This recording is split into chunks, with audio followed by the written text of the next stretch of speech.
Hello everyone, this is Jerry, and I'm going to make a little video today. I haven't made one in a while of my layout, and I wanted to show you some of the progress I've done on some scenery and some other things during the quarantine and everything we all had. So just a little bit of a review. Some of you guys have seen my videos for the bridges I've made and some other scenery. You've also seen some short videos where I've had some guests bring in their equipment and run on the layout and everything, and I've had a lot of fun with it, and I appreciate the nice comments you all have been making. Anyway, so this is kind of where I started my scenery a few years ago, and gradually been working around everything. There is the Westinghouse plant that I haven't named yet, but it's been up for a while. And here's one of the bridges that I kit bashed, and here's another trestle that I built from scratch that I mentioned on some other layout videos that I had, And so we gradually go down this way, and you can see what I've named Switz City, which is an actual real town in southern Indiana. It's been nicknamed Switch City because of the railroads at an interchange there. There's been a lot of switches going all around the little town. Anyway, so that's where the inspiration has come up for my little town. Now, where I started here in this latest bit of scenery making is from this area right here, which is, basically Main Street, and going around here to the right, where I've added all this scenery to my long bridge.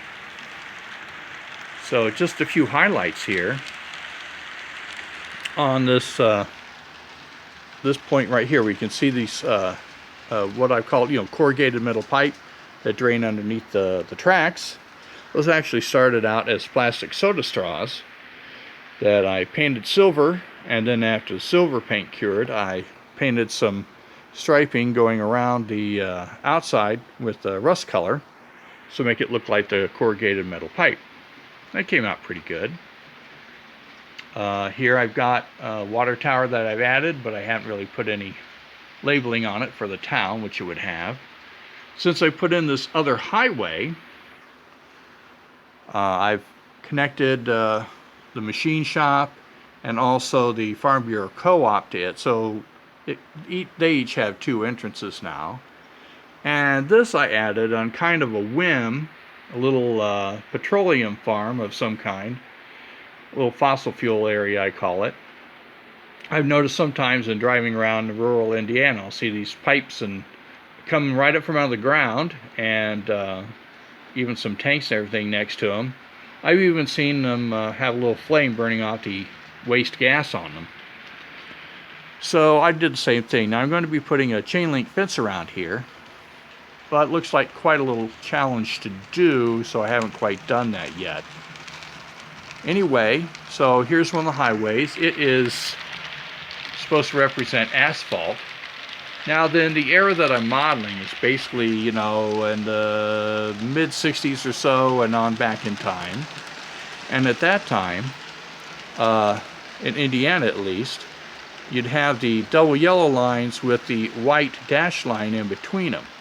And so the yellow lines, of course, would represent passing and no passing zones, while the white dashed lines would just be there. And so if there was it was completely free of passing, you would just see dash lines in the middle and the white lines on the outside, whereas today they're just all the lines in the center are yellow. What I did was I put some corrugated cardboard down, covered it in drywall joint compound, and smoothed it all off. Then I used the blue painter's tape that you use for just painting around the house, and I cut it in 4-inch wide, scale 4 inches, wide strips for the striping, and as you can see here. So I first put down the stripes for the white, and then I painted a little bit of yellow going down the center, and I put down tape for the yellow stripes, and then I painted the dark gray for the asphalt.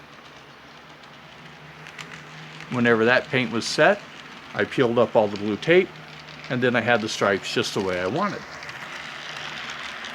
So I added a line of trees here and some bushes and stuff, because you really couldn't do much with this little bitty piece of real estate.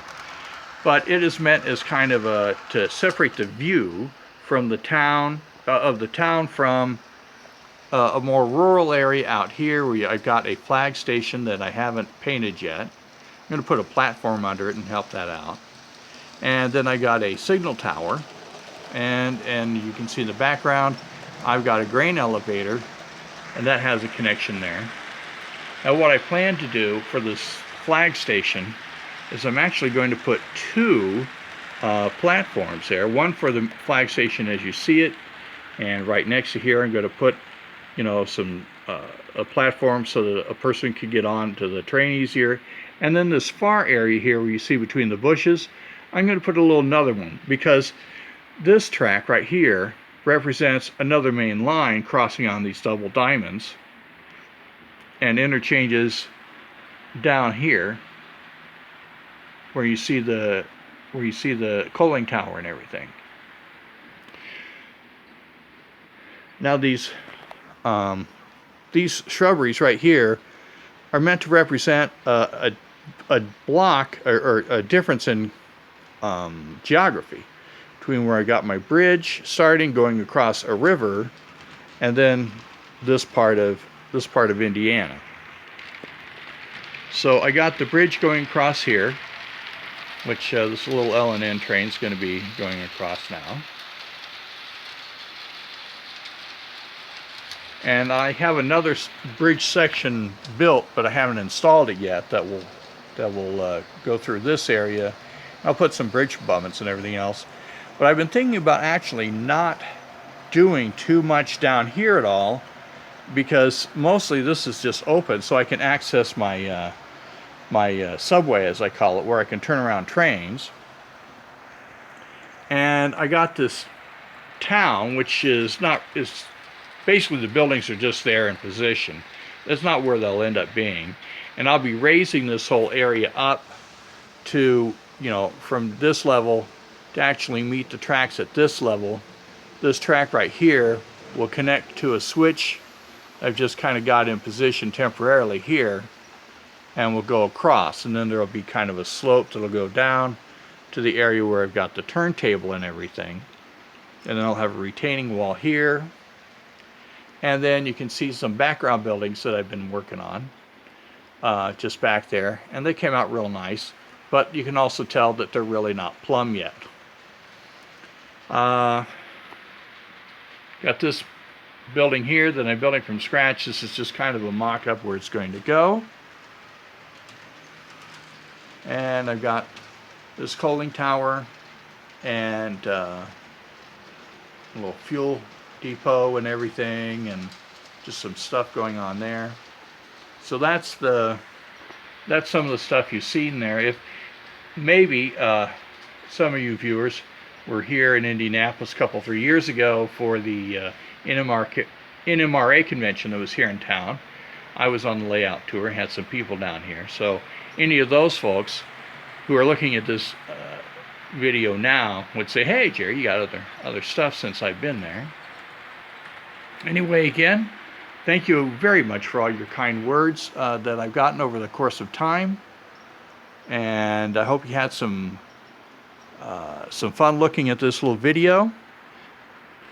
In the comments section, if you got any questions, I'll answer them as soon as I can. Be advised that I'm not really on the internet too much whenever I'm at home, so if I don't get to you right away, please forgive me, but I will answer any questions that I can.